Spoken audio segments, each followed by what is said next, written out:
How to make delicious chocolate salami. More food that fools. Let's see what's cooking. It's time for yoyomax12. Hello everyone, starting off with a baking dish and 1/2 cup of chopped walnuts and 1/2 cup of sliced almonds. Just mix these up either in a baking dish or on a cookie sheet and then put it in the oven at 350 degrees and bake these until the almonds are like a light brown. You just want them lightly toasted and then set it aside. In a large bowl, place 12 ounces of semi-sweet chocolate. I'm using chocolate chips, but you could use any kind of chocolate. Add in 6 tablespoons of butter. And I put mine in the microwave on high for about a minute and then gave it a stir and then put it back in for another 30 seconds or so and continue to stir until all the chocolate was melted. You can do this over the stove on low if you'd like. Then add in 1/4 cup of strongly brewed coffee and stir that in to the chocolate. Then add in a teaspoon of grated orange zest and about 1/2 cup of chopped up nilla wafers or any kind of plain cookie. You could even use biscotti if you'd like for this too. And then stir in the toasted nuts. And just give that a stir until it's combined. Now it's going to be really runny, but that's okay. You're going to put this in the refrigerator and allow it to sit until it firms up enough to handle it or to mold it. I put 2 layers of plastic wrap on my countertop. And here's the mixture after it had been in the fridge for about an hour or so. And as you can see, it's still soft, but it certainly is a lot easier to handle. It's not as runny. Mold it into a rough cylinder shape. And then you're going to roll it up in the plastic wrap. Now I should mention that I only took half of the mixture at a time to do this, so you end up with 2 salamis.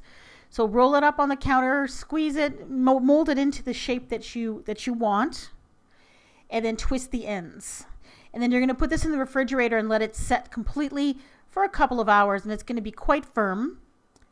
And then now you want to make it look more like some cured dried meat. You're going to sprinkle it with some powdered sugar. Just give it a good sprinkle and roll it around in the powdered sugar till it's completely coated. Now to make this look even more like smoked cured meat, we're going to tie it up using some kitchen twine. Now the technique I'm using is one that I found online. I actually found a YouTube video where there was a butcher making salamis, I think, and this is how he tied it up. It's not exactly the way you're supposed to do it, but it ended up looking pretty good. So I kind of went around, tied it to around one end, and then went around again. So ended up with 4 pieces of twine going lengthwise, and I just tied it tightly. And then you're going to go around the other direction. So basically you go around the salami, bring the end up, and then you're going to go underneath that top piece and then pull it tight. It's like making like a slip stitch or a blanket stitch. So go around the salami, bring it back, and then go underneath your string and then pull it up. And then you get that look like it's a cured meat that's all tied up and hung in a smokehouse. And I continued all the way around. I will put a link in the description box of the YouTube video where the gentleman is tying up the smoked meat. And it's in Italian, but you know, you can still see his technique and you can kind of get a better idea of how to do this. And then when I was all done, I found that maybe there was a little bit too much powdered sugar on it. So I just took a pastry brush and I gently brushed it just to remove some of the powdered sugar. And it also gets a little powdered sugar on the twine as well. It makes it look a little bit more authentic. And then put this back in the refrigerator, and the surface is going to dry up a little bit and it's going to feel a little bit firmer. And there it is, all tied up and hanging just like regular cured beef products or meat products. And then all you do is take the string off and then just slice it into slices or into rounds, and it makes a very delicious little cookie.